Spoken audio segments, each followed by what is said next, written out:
Welcome everybody to day 16. Today we're going to achieve even tremendous success. If you've been learning with me all this time, I am sure you must be on a wonderful journey to success. So today we are starting in another great way to learn an example of deploying an application. This is a PHP application, this is a guestbook application to with Redis. Okay, so we're going to, of course, the platform like we know is Kubernetes.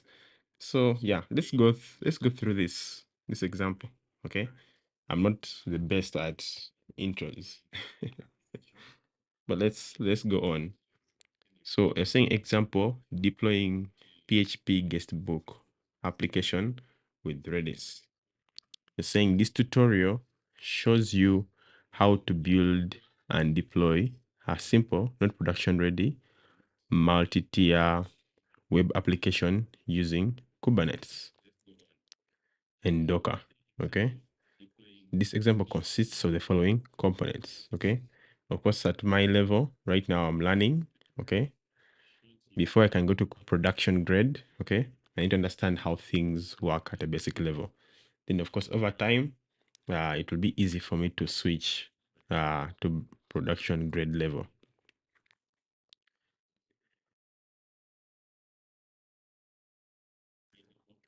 All right, so let's continue. They're saying this example consists of the following components. They're saying a single instance Redis store, a single instance Redis to store guestbook entries. Okay. My lack of attention to detail is failing me to read that.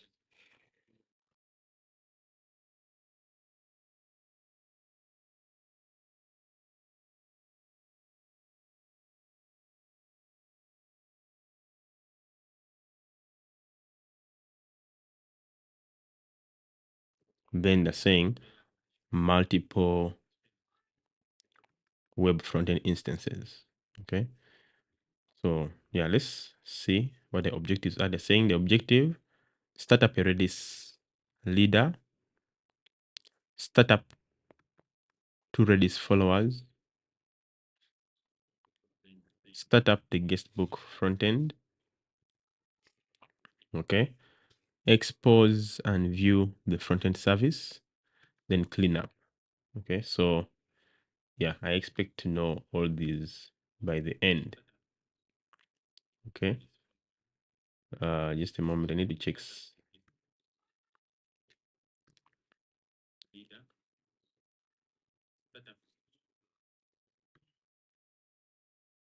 Just a moment.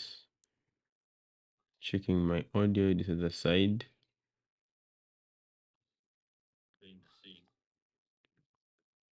All right, let's continue. So before you begin, you need to have a Kubernetes cluster.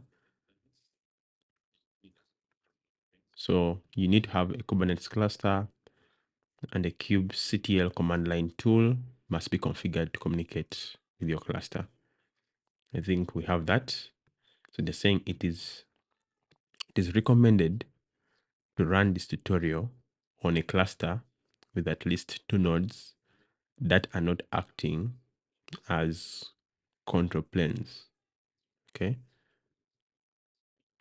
So they're saying if you do not already have a cluster, you can create one by using Minikube, or you can use one of these Kubernetes playgrounds. Okay.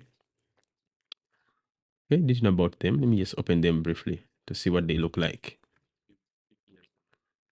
So this one called it Easy Muiz Labs, Killer Code, Killer Coder, Code Cloud, play with Kubernetes. Okay. And they're saying your Kubernetes server must be at or later than version 1.14. To check the version, enter kubectl version. Okay. So simply 2 things. Have your cluster running with at least 2 nodes, which are not running as control plane hosts. Okay. And it should be configured with kubectl. So if you've been, of course, learning actively with me, you should be good with this. Okay. In fact, if I go back to this, okay, I want to see Minikube start. Okay. For us, we are sorted actually. As it loads, let us go to the front here. I wanted to see these others. Okay. So it's a Kubernetes playground. Okay. So start a cluster. Okay. Interesting. I think I will come and play around with this. Okay. You see, they allow you to choose the container runtime, the plugin, the machine. Okay. See, it has a control plane. Okay, with at least 2 nodes. Okay. I think this actually makes sense. Okay. That when you look at this, okay, you're seeing that you have the control plane machine, and you have 2 nodes. Okay. Let me expand. Yeah, but we shall look at those playgrounds later. Okay. Maybe, yeah, there's also this one. This one is still loading. There's this Kubernetes playground. Okay. So if you don't want to have it on your machine like me, okay, you can have this. So if you close this one is not loading. Okay. And close also this one. So let's continue. So I think our server is now running. If I clear and I run Minikube version, you see, our version fits the bill. So let's continue. They're saying start up the Redis database.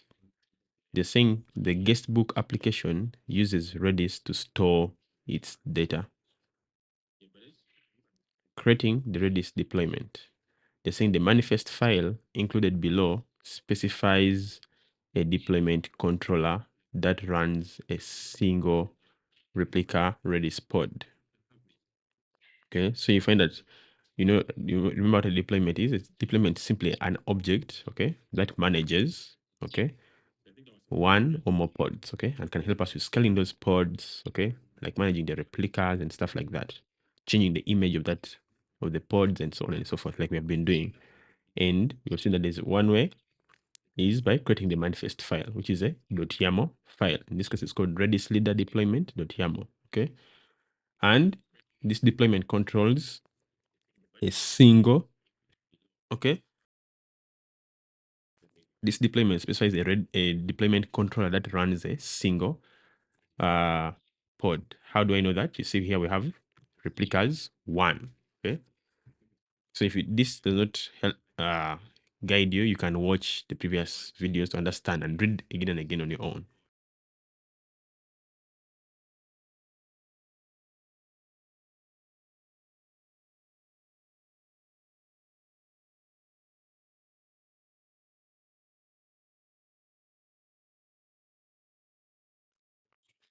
All right.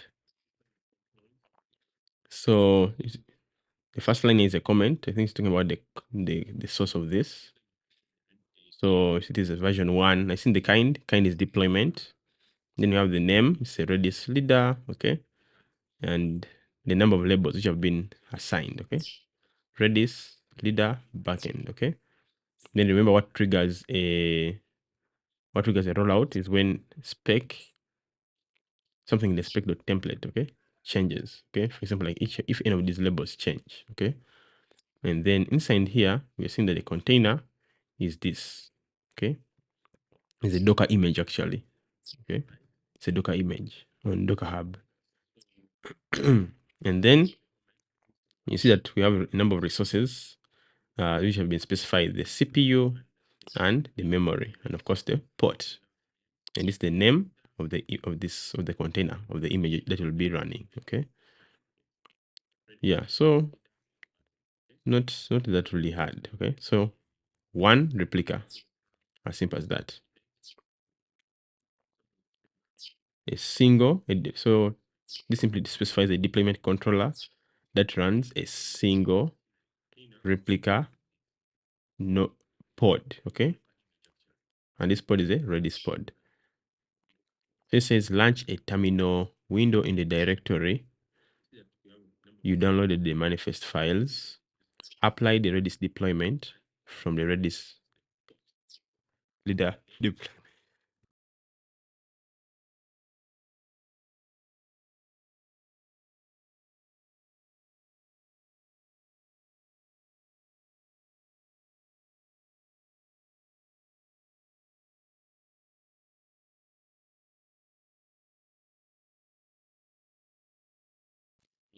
Sorry. Let's continue. So let's see.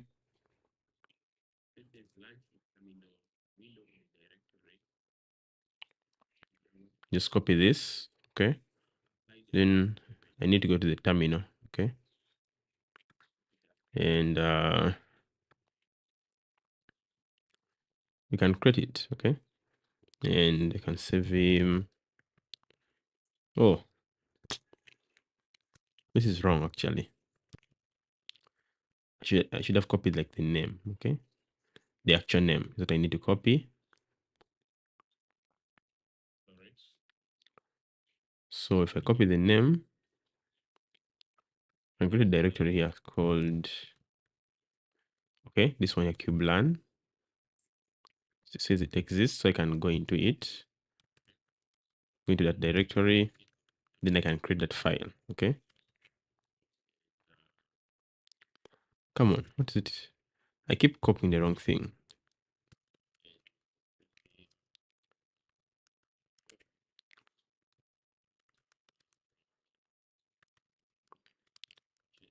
So I need to actually copy this manually. It actually copies the contents. Okay. I need to copy just up to here, like so. Redis Leader Deployment.yaml. Then I can now open it, open the file like that. And then I can now copy its contents.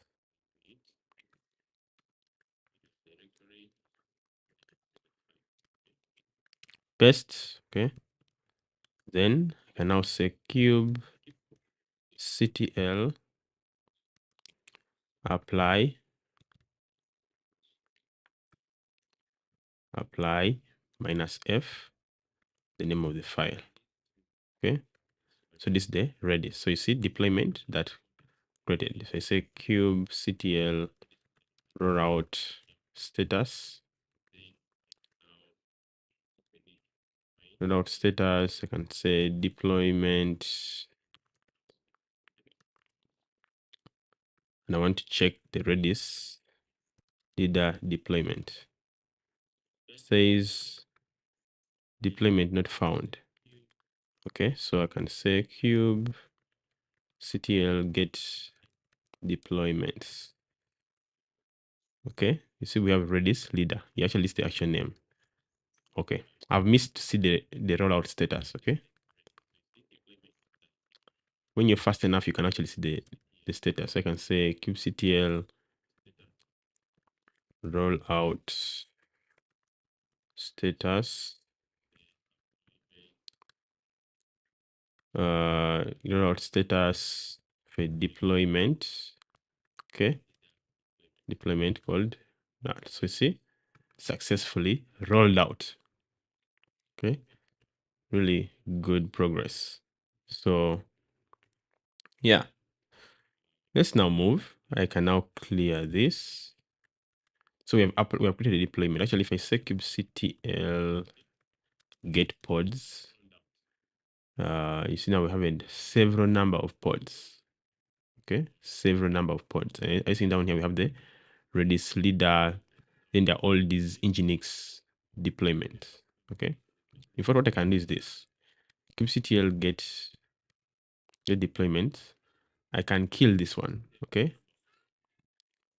But the issue is that my machine is capable enough. I'm shocked that I have all these running. Okay. These are now 10 for Nginx deployment and 1 for Redis. Are those not 11? 11 worker machines. This is the advantage, by the way, of using Docker. If we had what is it called? If we had, let us say, for example, a what can I call it?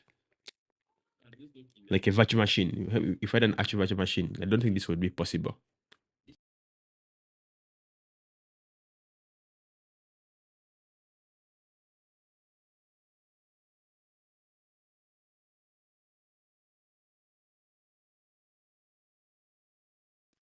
Because the Docker machines are lightweight, this becomes very possible. So okay, let's go on. So we have applied. Okay. So they're saying query the list of pods. Okay, we have queried so kubectl get pods. So the response should be similar to this. Of course, because I've been learning over the past few days, I don't only have one pod. Okay, I also have the Nginx pod. Okay, so if this is your first video, then you should be having only this Redis leader. But obviously, you need others. I mean, you need the other past 16 streams that we have been part of. You need them very, very actively.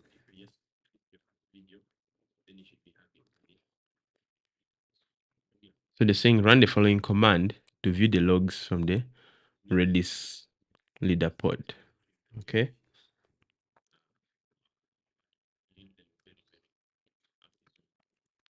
When I say when I'm using a command for the first time, I prefer to run it manually. Okay. I say kubectl logs. Okay. Then we pass -f. Then the deployment. Okay. So there we are to the deployment. See, it says Redis is starting. Okay. Then we see this talking about the Redis version, the bits, the commit. Then there's a warning message. Okay. Then the running mode saying standalone and the port number says server initialized. Okay. And then another message here which looks like a warning. Then it says finally ready to accept connections. That is the first one. So let's now move on to next thing, creating the Redis leader service. Okay. Remember, we have created a deployment. We have a pod. Okay. But now we need, of course, the service. Remember that services are used as a proxy. Okay. What we have created so far like this is only accessible internally, the network, the private network that is created by Kubernetes. But for people to access your applications outside, you create a service. And there are 3 types of services: cluster IP, node port, and load balancer. Okay, so have that in your mind. Okay, if you don't know about them, you can watch the video on that I have in this playlist where I studied about types of what they call them, types of services in Kubernetes. Okay, it's a very good concept to know. So they're saying the guestbook application needs to communicate to the Redis to write its data. Okay, so they're saying you need to apply a service to proxy the traffic to the Redis pod. A service defines a policy to access pods. Okay, yeah. So think about a service as a way to access pods. Okay, and then so like you've seen now. Okay, in Redis everything all the objects can be defined. Okay, using manifest files. They can be either YAML or JSON files. Okay. So we have another. So this one here defines the service. Okay, that will be used to access this one here. Okay, this pod that was defined up there. Okay, so yeah, this is how we create a service, and you can see the things are actually very similar. Okay, are you seeing this? We have API version 1. The kind is service. So notice always that. Okay, this is the first thing you should always look for, the kind. Okay, this other side here, you see that the kind is a deployment. This one is a deployment, but this other one is a service. Know what a service is? It simply defines a policy to give you access to the pods. Okay, then it has the same syntax. It has metadata like the name. Okay, then the labels. Okay, then you have the same spec here. Having again, if you have the ports. Okay, its port, the target port. Okay, and then the selector. Okay, having the same values as what we have up here. Okay, then they go on to say apply the Redis service from the following Redis Leader service YAML. Redis Leader .yaml file. Okay, so we can either I can copy this like you saw me doing to have it local on my machine, or I can simply apply using this URL. Okay, it could do the same thing. So I can either copy this or have the code, this manifest on my machine. Okay, For now, let me just have it on my machine, okay? Because later I'll want to play around with it. So I'll cancel this, clear, and then I'll save Vim, open a file, okay? Copy the contents of this file, and then paste, okay? Then I can say cube ctl apply -f Redis Leader service.yaml. Okay, it has been created. So we can now continue. You're saying apply the Redis service from the following Redis Leader service. Okay, we have done that. Query the list of services. Okay, you can say kubectl get service. Okay. So you see we have the default Kubernetes service, but we have this one called the Redis Leader. Okay. Remember the type is cluster IP for now. Okay. Don't forget that. By default is cluster IP. So they're saying the response should be similar to this, which is correct. Okay. Now they're saying not this manifest file creates a service named Redis Leader with a set of labels that match the labels previously defined. So the service routes network traffic to the Redis pod. Okay. So take note of that. The labels have to match. If you see the labels, okay, the labels Redis Leader backend. Okay, you see these labels match what we have up here. Okay, where they here. Okay, they match. Okay, and look at this port 6379. Take note of that. If you come here, you have also what 6379. Okay, take note of that. Okay, so by this, you should now understand that there are actually two ways of exposing, of creating a service. Okay, we can either use kubectl expose command, okay, or simply use the manifest. All right, then they're saying set up Redis followers. So they're saying although the Redis leader is a single pod, you can make it highly available and meet traffic demands by adding a few Redis followers or replicas. Okay, so we have another setup. Okay, you see that this kind is now a deployment. Okay, and now they define it as a Redis follower. Okay, and if I look up, I'm looking for something. Where is it? Okay, you see this tier is still backend for all of them. So when I continue, where is it? Where is this I'm looking for? Where am I? Here. Okay, Redis role follower tier backend. Okay, how many replicas? 2.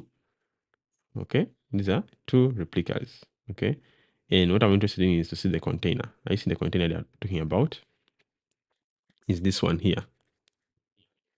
And okay, labels Redis follower backend. Okay, that's the same. This is the container name. For the resources, this is for the CPU and the memory, and then this is the container port. What is it? I'm looking for something. Okay, so I want you to notice the difference. Okay, this one is a leader. Okay, this one is a leader. Okay, this deployment is a leader. Then what makes this one a follower is this role follower. Okay, so these are replicas, Redis followers. Okay, so what defines them is the role. That's what I was actually looking out for. When I continue, so we can apply. Okay, so I can still create this file manually and copy and paste, but I also want to use this way. Okay, just to show you that both ways work. Then I paste. So you see, Redis follower created. Then after that, we can now use this command kubectl get pods. You see, we have Redis followers right here. Okay, so let me clear. If I say kubectl get deployments. Okay, you see we have one for Nginx, we have one for the Redis follower, and we have one for the Redis leader.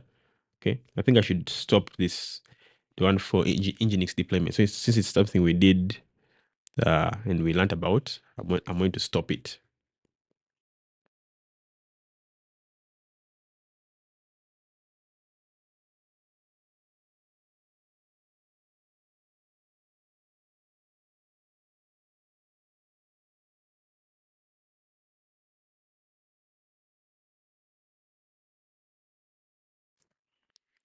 So I want to make sure my audio on this other side is okay.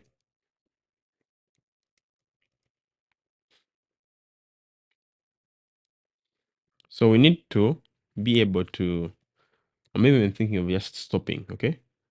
Stopping this Nginx deployment, because when we get pods, we see so many of them, okay? But I just wanted to focus on today's what? Stuff. So what I'm going to do is this, okay?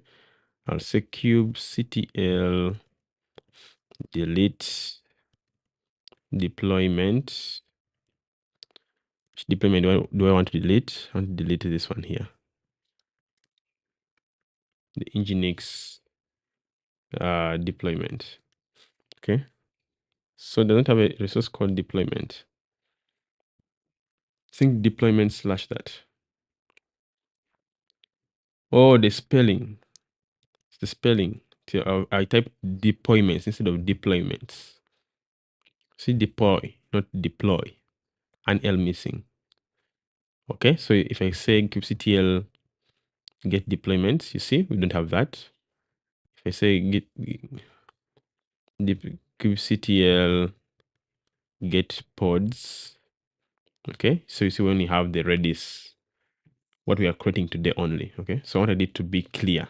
Okay, so that at least we follow along here. Okay, so you see we only have 3 pods, and so here we have 3 pods. Okay, we have 1 Redis leader, and then we have 2 Redis followers.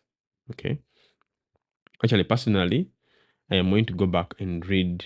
Okay, I'm going to Google and check this documentation actually. Okay, and understand all this slowly by slowly. Okay, just to repeat again in my personal time to make sure I've understood it again and again. Okay, even during the weekend, I will get time to read so many concepts about Kubernetes again, what you have studied over the past 16 days. So, okay, we have created the Redis follower service. No, it's not the one. This was the deployment. Okay, so we have this. So we're now creating the Redis follower service. So to create the Redis follower service, they're saying the Guestbook application needs to communicate with the Redis followers to read data. To make Redis followers discoverable, you must set up another service. Okay, so for the Redis leader, we have its service. Okay, so the service helps us to get the Redis leader service helps us to access this Redis leader pod. So we need a Redis leader service to help us access these 2 followers. Okay, just to show you kubectl get service. Okay, you see we only have the Redis leader, so we need one for Redis follower. Honestly, Kubernetes is easy. Okay, I've discovered that once you just give it time and be consistent like we have been, it's very easy. So this is the YAML. So you see the things are the same. We have an API version, the kind is a service. Okay, the same structure. Okay, the metadata of the service having a name, then the labels. I think up the label Redis, the role is follower, the tier is backend, then the port. Okay, this is the port which the service will serve on. Okay, then you have what is it's the selector. Okay, the selector. Then yeah, we can also apply it. So I can either copy this. Okay, create this file and paste the contents in the file, but I'll go this way. Okay, by simply applying the file from the internet directly. So come here, paste it, hit enter.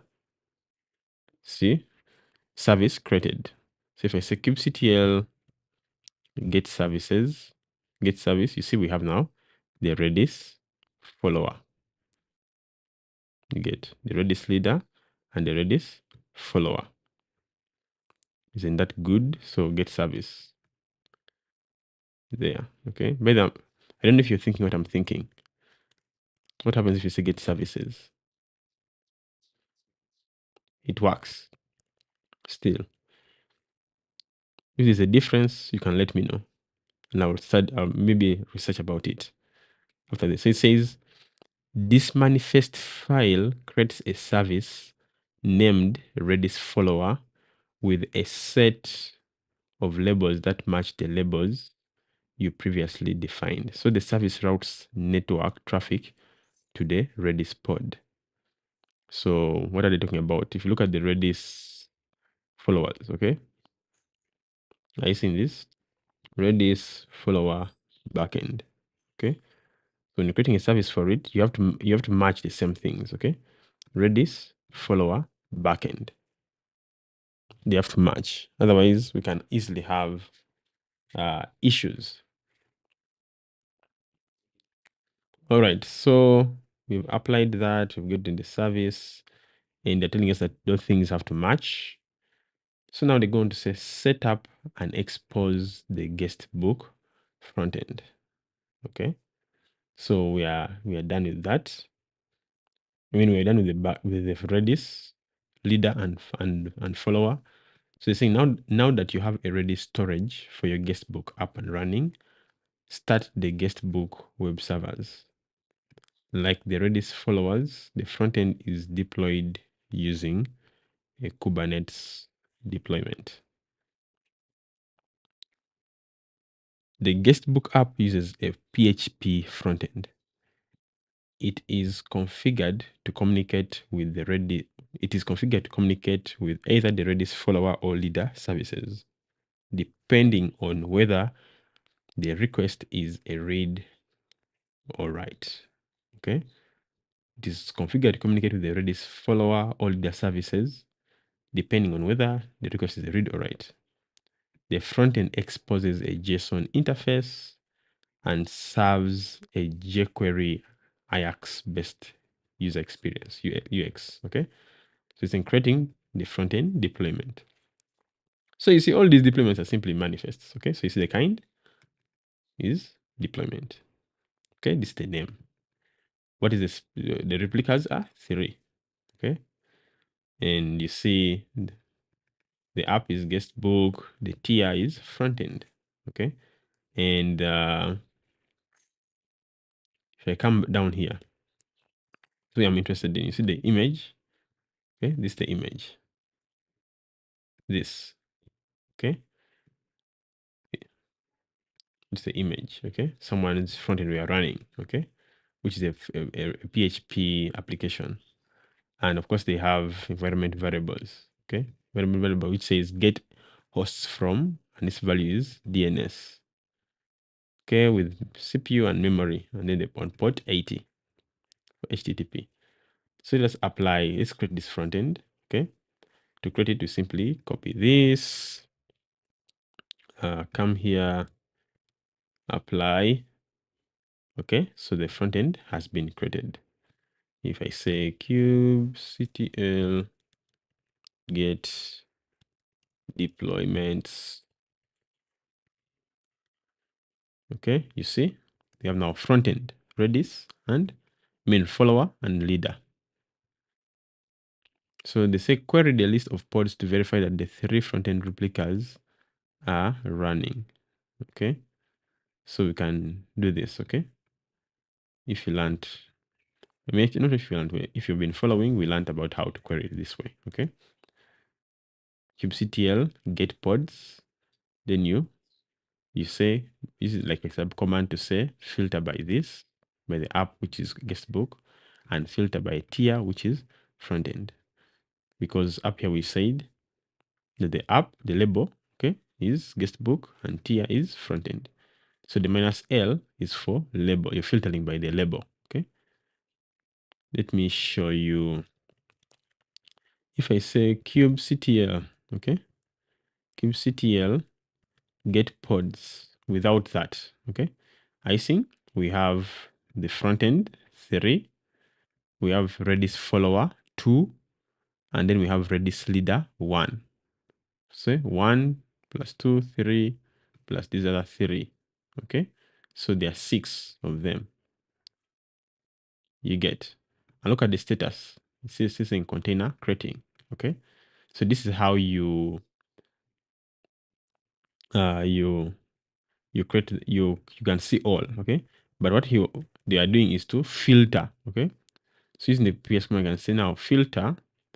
Okay, I want to get particular pods. Okay, but I want them to match particular, where is it, this. Okay, this I want whereby the app is equals to guestbook. Okay, it's just remaining about the labels that we learned about in a past stream. I'll say get pods where minus L, a label, meaning a label filter where a label called app. Okay, the label is called app and the value is guestbook. Then again, filter by another label, minus L, another label. Which label is that? Tier. Okay, the tier or tier, I don't know how you pronounce it, whereby the tier value, okay, is equals to front end, like that. And I hit enter. So it only gives us that, what we need. Yeah. Okay. So this is the response should be similar to this. Okay. And it says 1 out of 1. You see, they're all actually ready. For them, theirs was already. Ours are still creating. It's in this container creating. It's still creating the container. So in fact, if I say kubectl get deployment, then I say, I see in the front end, 3 are desired state, but 0 is in the current state and 0 is available. So if I say kubectl rollout status for the deployment, that one, front end. Okay, so you see, now at least we're able to get what we were learning about yesterday. Okay, where we're able to visualize that, okay, the status of a deployment is still being rolled out. Let me expand this so you can see a full word like that. Okay, says waiting for deployment front end rollout to finish. 0 out of 3 updated replicas are available. I see this. So it says waiting for deployment front end rollout to finish. 1 out of 3 updated replicas are available. Then again, waiting for deployment front end rollout to finish. 2 out of 3 updated replicas are available. Then finally, deployment front end successfully rolled out. Okay, amazing. So I'm actually happy that we have got to see in action what we did yesterday. Because yesterday when we were studying, it was instant. Okay, it was instant, and we would not get this opportunity. It was instant. But I like that it took some time, and we have seen this. So now I can prove to you. Okay, and by the way, guys, keep practicing these commands. So when you see me typing kubectl rollout status, because I've been doing it again. Okay, and actually later today, I'm going to get time to read the documentation again alone. Okay, so I can now show you. I'm very happy. Kubectl get deployments. Okay, if you check a deployment, you see now the desired state for the front end is 3 and the current state is 3. Okay, 3 have been updated and 3 are available. About 5 minutes, okay, 2 seconds ago. Okay, that's when the last update was done. So yeah, we are building. Let's move on. So just like each of these, just like the Redis follower and the Redis leader have services, we need a service for the front end. Always have that. So if I say kubectl get service, okay, you'll see we have a service for the follower, we have a service for the leader, but now we also need a service for the front end. Okay, so let's read this. They're saying the Redis services you applied is only accessible within the Kubernetes cluster because the default type for a service is cluster IP. Like I told you guys, these guys keep bringing back these concepts, but it's a very good thing. Okay, if you understood even just 50%, okay, of the types of services when we were in that stream when I was studying. Okay. Right now, when they bring this concept back, it only makes you better. Okay. But if this is your first time meeting types of services, okay, you might have a shaky understanding in your mind. But if you've been consistent with me and learning, then this should be easy. Okay. So like I've told you, by default is cluster IP, okay, service. And a cluster IP service simply means we can only access within the Kubernetes cluster, not outside. Okay. Like they have just mentioned. Then they're saying cluster IP provides a single IP address for the set of pods the service is pointing to. Okay. And this IP address is accessible only within the cluster. So that means for the Redis follower and the leader are only accessible within the cluster. Okay. So this we get that one IP address. Okay. Okay. Let's go on. So they're saying if you want to be able to access your guest book, you must configure the front end to be externally visible. So a client can request the service from outside the Kubernetes cluster. However, a Kubernetes user can use kubectl port forward to access the service, even though it uses a cluster IP. Okay, because we're the developers, we know what this can help us. Okay, but of course, an ordinary user wouldn't be able to do this.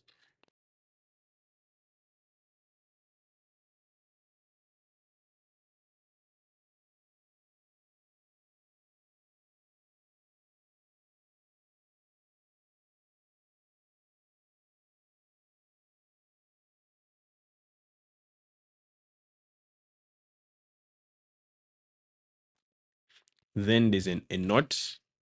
The note says some cloud providers like Google Cloud Compute Engine or Google Kubernetes Engine support external load balancers.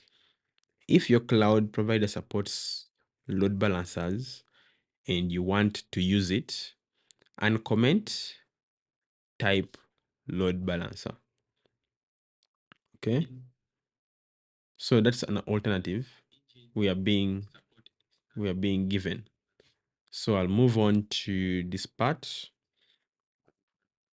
Okay, so this, you see this? It's the same thing that we have been studying. Okay. So if you understand, okay, so imagine you only understood, okay, where is the first one? Okay.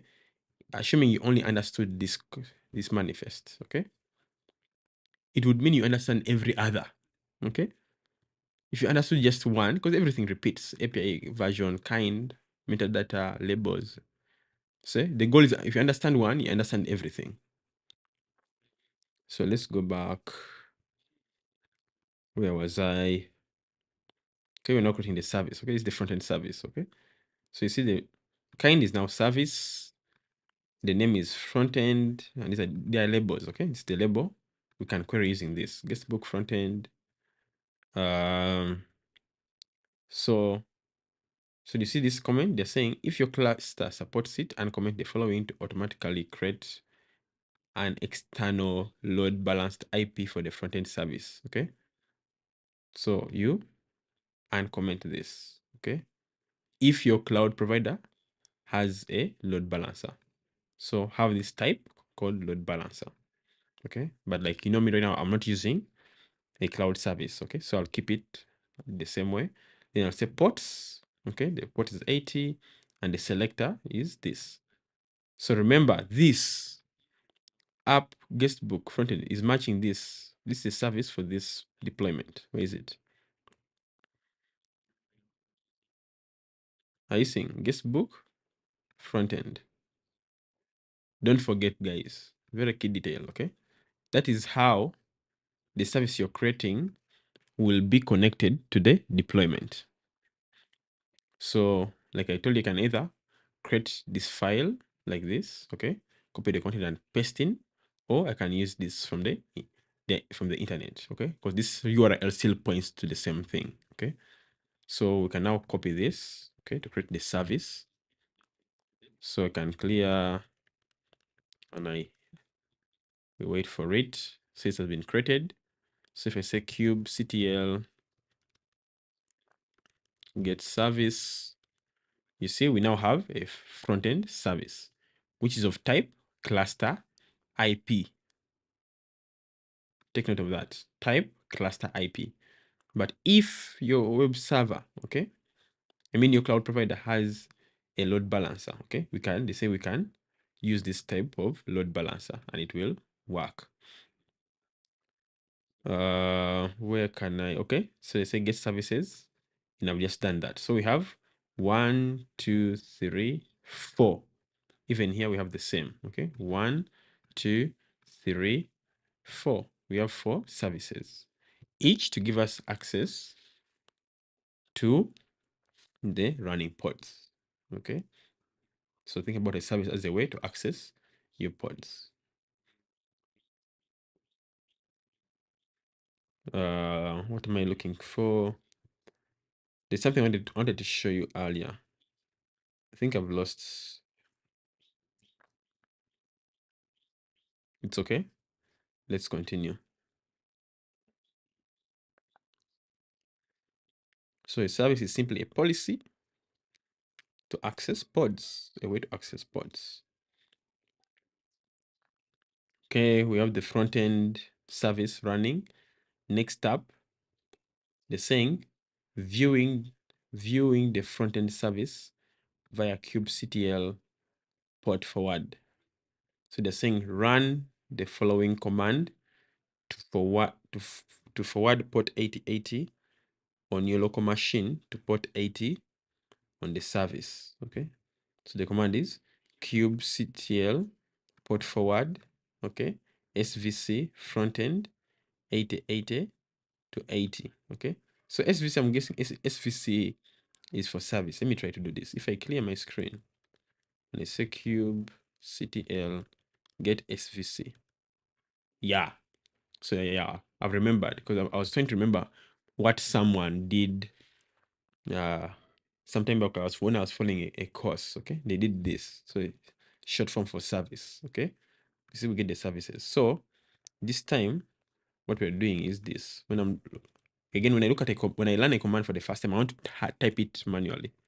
I say kubectl, okay, port dash forward, port dash forward. You see, when you type it manually, you make some mistakes, and as you repeat it, you understand it even better.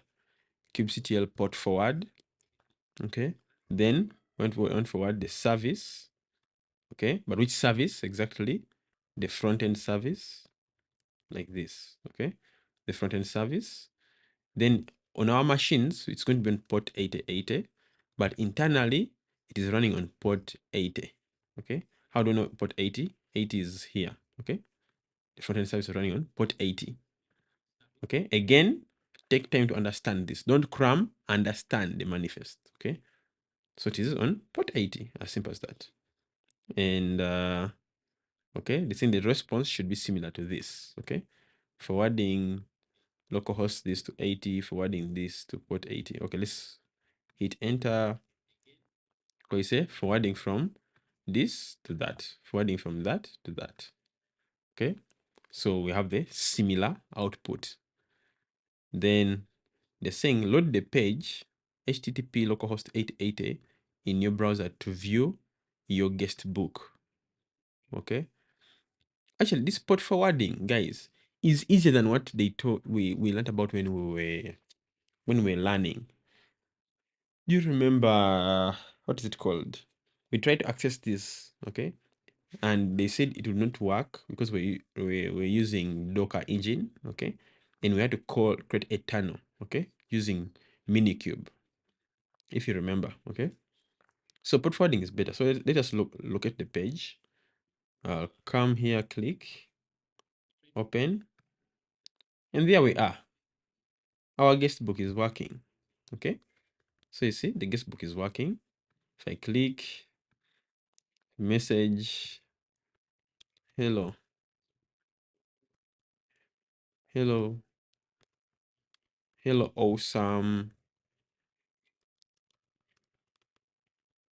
viewers and subscribers.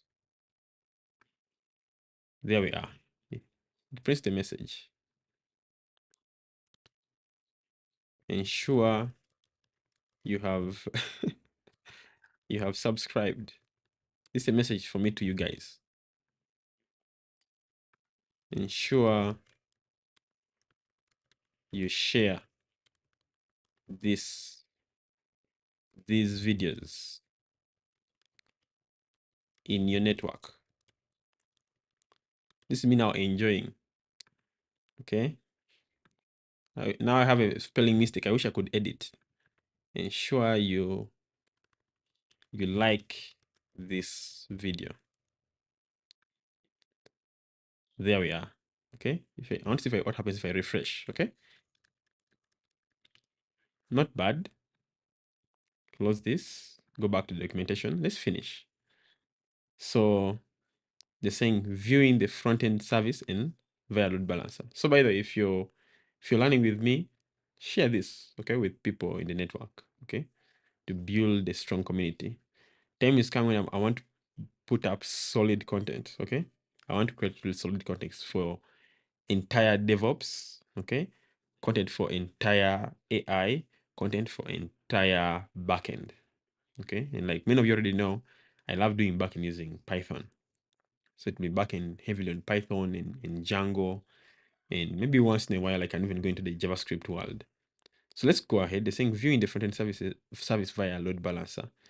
They're saying if you deployed the service, if you deployed the front-end service.yaml manifest with type load balancer, you need to find the IP address to view your guest book.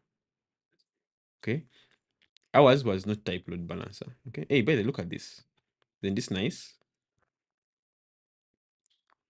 This was nice to see these logs here. This is nice.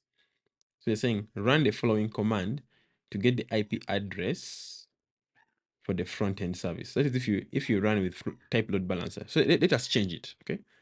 So I'll come here and close this. Okay. So if I refresh, I want to see if it continues. Oh, so this makes sense. It should be what? Cut off. So I'm going to clear. Okay. And say kubectl get service. Okay. Then this service here front end, I want to delete it. Okay. I'll say kubectl delete service front end. Okay. So if I check again, you see we don't have it. I've deleted it. So what I'm going to do is this. Okay. To test this. Okay. I want to go back here and copy this. Okay. Copy this manifest that manifests. Then I come here and I create a file called frontend underscore service dot YAML, like that. I want to make sure the extension, yeah, it is YAML with the A, okay, like that. Okay, then I can now paste like that. Then here, using type load balancer, I'm going to uncomment. Okay, I'm going to uncomment this to type load balancer.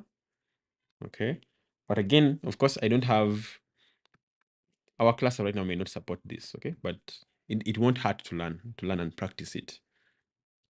Then I do this. Okay, then I clear. Then now I can move on, okay, to apply, okay. So I can say kubectl apply -f, okay, frontend service.yaml. Hit enter. So it has been created. So if I say kubectl get service, so you see, we are back, and type is load balancer. Look at the external IP. It says pending. You get. Take note of that. Now let's move on. I want to where is that? So they're saying run the following command to get the IP address for the front-end service. That is if we have type load balancer. Okay. So I can now say, I can clear, say kubectl get service front-end. Okay. Hit enter. There we are. We get the the details. Okay, I want to try this. If I, instead of service, and I say kubectl get svc frontend, yeah, we get the same thing. Okay, if not very similar. All right. So saying this response should be similar to this. Okay, but of course, in our case, we don't have an external IP. Okay, take note of that, guys. We don't have an external IP, so this wouldn't what? External, this wouldn't work because our cluster does not support it. Okay, this thing still says pending. So say copy the external IP address and load the page in your browser to view the guest book. Okay, but of course we don't have the external IP, it wouldn't work. Now they're saying not trying, and they're saying try adding some guest book entries by typing in a message and clicking submit. The message you typed appears in the front end. This message indicates that data is successfully added to Redis through the services you created earlier. Okay, that is very, very good. Now, I want to try out to create a proxy for this service. Okay, for this new front-end service of type load balancer. Okay, I want to try it and I see how it performs. So I'll say kubectl, okay, who remembers the command? Proxy dash forward. Like I always tell you, when I'm learning something for a command for the first time, I don't copy and paste. I want to learn it, okay? Proxy forward. If you've forgotten, you go back and check. After proxy forward, what do you add? You say service, the actual service, then the ports, okay? So proxy forward service, which service I want to do is front end, okay? Which port? Externally, I want to say maybe port 8081 to port 80, okay? Just to change, you don't have to cram that. You don't have to cram that it's supposed to be 8081. So you see they're saying unknown command proxy forward kubectl for kubectl. So that's why you have typing it, hard coding it sometimes helps you to learn, okay? So it is not proxy forward, but port forward. Okay, so I'll repeat kubectl port forward. We have port forwarding, not proxy forwarding. Port forward. Actually, port forward makes more sense than proxy forward. What was wrong with me? svc slash frontend, like that. Then I can say port 80, 82, up to port 80 internally. Okay, so you see, if I copy this, if I refresh here, it wouldn't work. But if I try port 80, 82, you see, there we are. Okay, we are back. Okay, we are back, we're back in business. Isn't that amazing? So yeah, that's how. So even for the type load balancer, you can port forward. Okay, yeah, I'm glad I've learned this. I'll be port forwarding. Okay, but also I can't wait to do this on an actual cloud platform so that I have this external IP assigned. Time to continue. Okay, the next they're saying scale the front end. So they're saying you can scale up or down as needed because your servers are defined as a service that uses a deployment controller. Okay, so this is the good thing about using a deployment. Okay, when you have a deployment, by default, the control plane has what they call the kube control manager, okay, which is the set of controllers. One of those controllers is the deployment controller. The deployment controller is responsible for creating pods automatically for you, okay, and it helps when you need to scale. It manages these pods for you, okay, that you can scale them up, you can scale them down, as simple as that, okay. They're saying run the following command to scale up the number of front-end pods, okay. Remember, we are scaling the pods, but our service will be able to point the correct pod to balance within the. If I want to show you, where is this? This when we created the front end.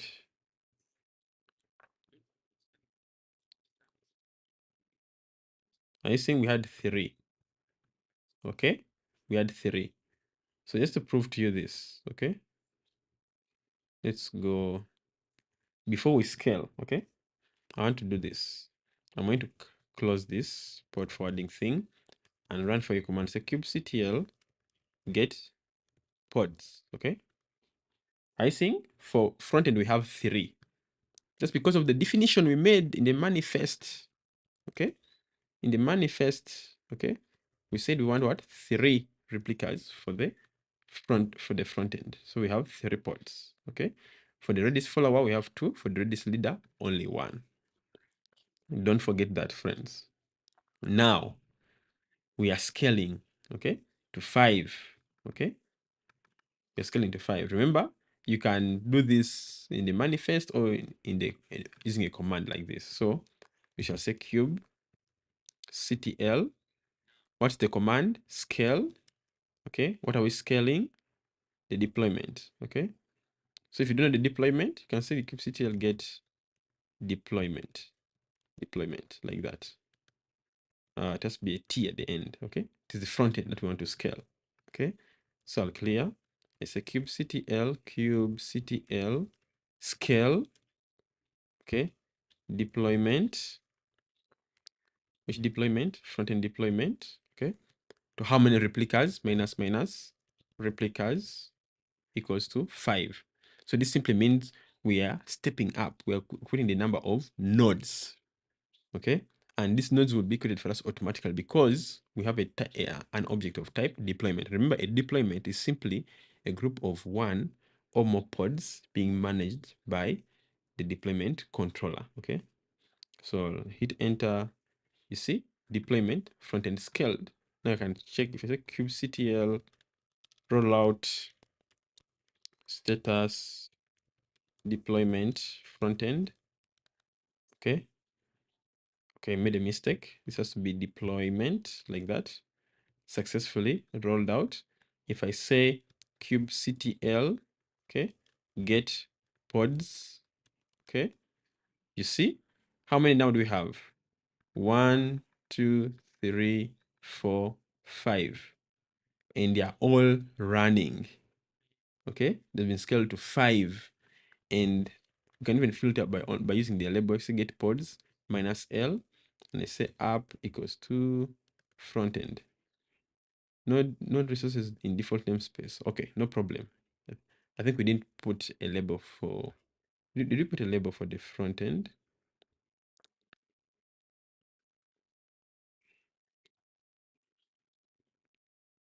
Where's the front end?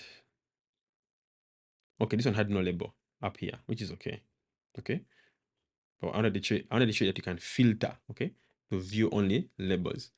So now we have scaled. See, so you see when they run get pods, even them, they're saying the response should look similar to this. They have 5 of them and 2 Redis followers and 1 Redis leader. It's simple, very simple, very simple. So don't follow the mass. When you hear people saying, oh, Python is hard, Fast API is hard, Rust is hard, Kubernetes is hard, DevOps is hard, backend is hard, frontend is hard, do it for yourself. So over the past 16 days of learning consistently, we have proven that actually Kubernetes there's nothing complex really about it. It's all about being focused, okay? Like we're doing focused 1 hour of learning. And it actually becomes extremely easy, okay? This is very easy. Like, it's like, I get it now. So now read this, it's saying run the following command to scale down the number of front-end pods, okay? Before we scale down, I want to do this. Let's say kubectl get rs to get the replica sets, okay? This is the number of replica sets we have, okay? We have a replica set for the front end. We have a replica set for the Redis follower. We have a replica set for the Redis leader, okay? In the replica set for the front end, remember we desire to have 5 and the current is 5. So the desired state matches the current state and all of them are ready. For the replica set of the follower, we desire to have 2 okay? And in the current state, we have 2, and all of them are ready.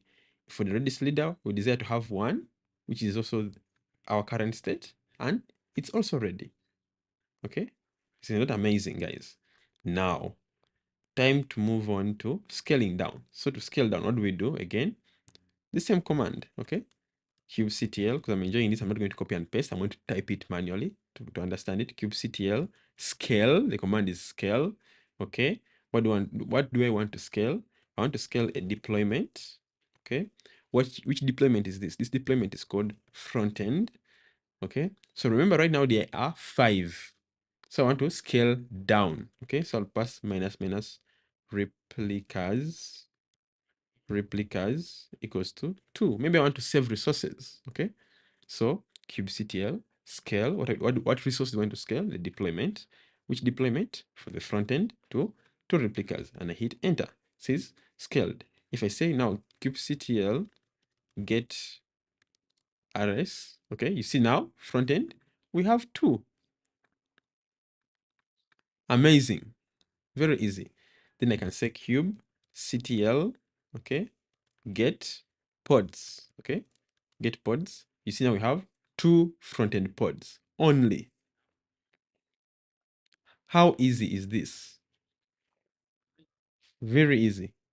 Let's now move on to the next. Says query the list of pods. Okay, we've already done that. It said the response should look similar to this. Okay, this is it. Okay, and to view, I want to view it. Okay, I want to view it. I'm enjoying this. I'll say kubectl. Okay, port forward. What do I need to port forward? Okay, need to port forward a service. Okay, this is the front end service to, okay, we want 80 this time, the usual one, to port 80. Okay, I'm missing a command. Okay, I want to check and be sure if I'm accurate. Okay, yeah, that's correct. Yeah, this is normal to have doubt. Okay, says we are back. If I change it to port 8080, okay, you see, works very well. Let me try to inspect this. I want to go to the network tab. I'm not sure if we can have information in this network tab. I'm seeing Angela. Interesting. If I put, I say, subscribe and hit enter, are you seeing? I don't know if I can expand this for you to see. See, the message is updated.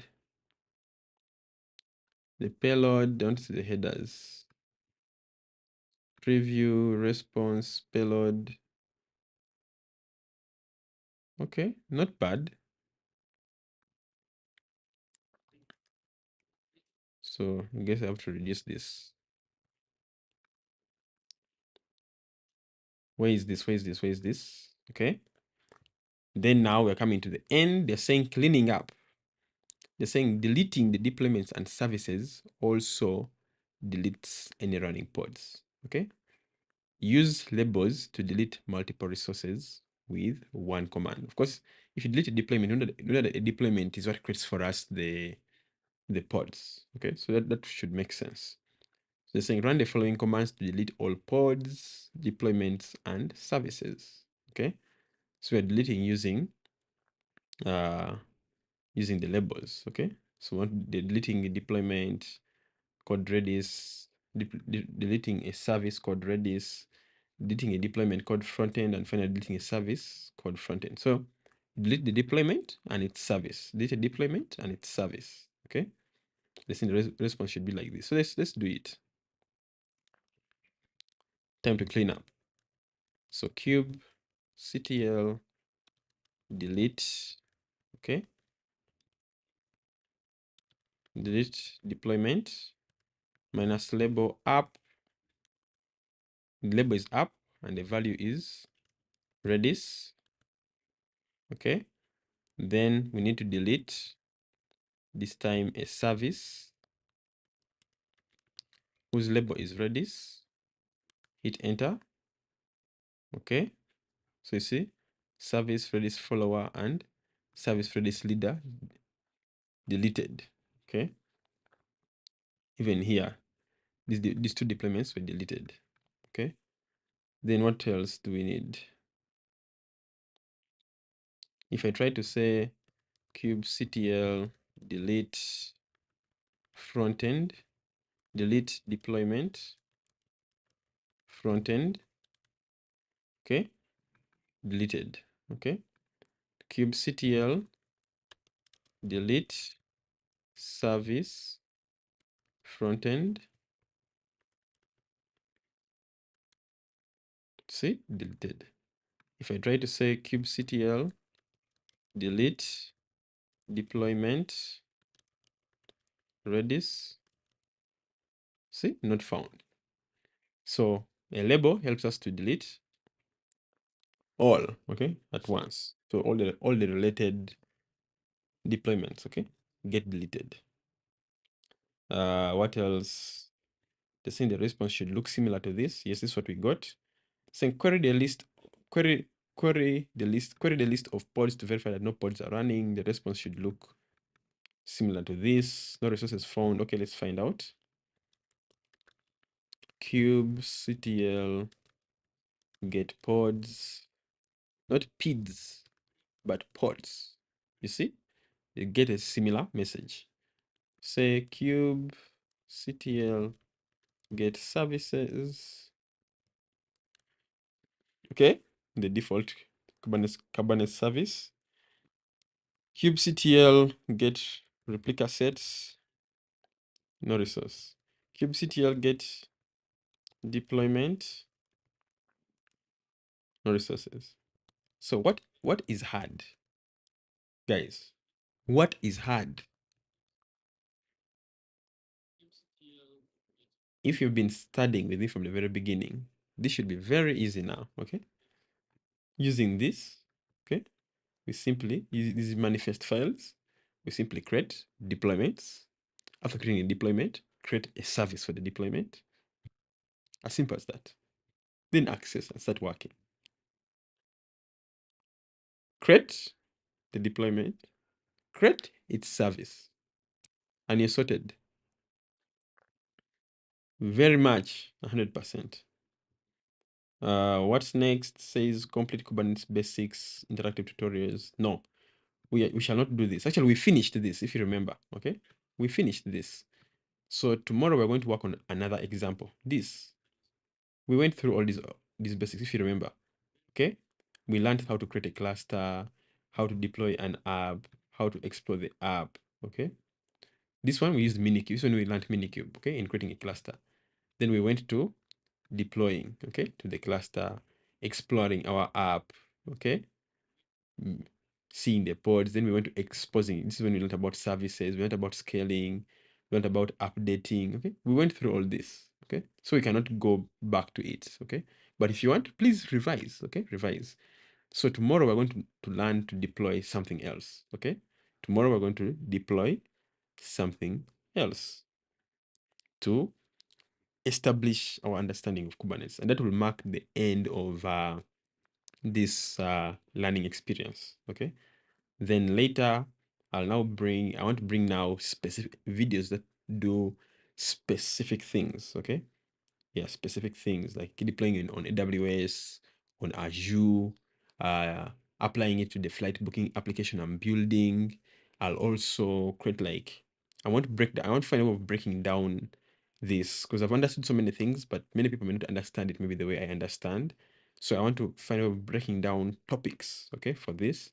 But mainly I'm going to focus on creating videos that lead people to understanding this. Okay, for example, like this you may not understand what all this is all about. Okay, but if I create a video about Docker, everything concerning Docker that you need to know, understanding Kubernetes would even be much easier. Okay, and then for example, Linux is required. If you understand Linux, okay, it makes learning Kubernetes and Docker even easier.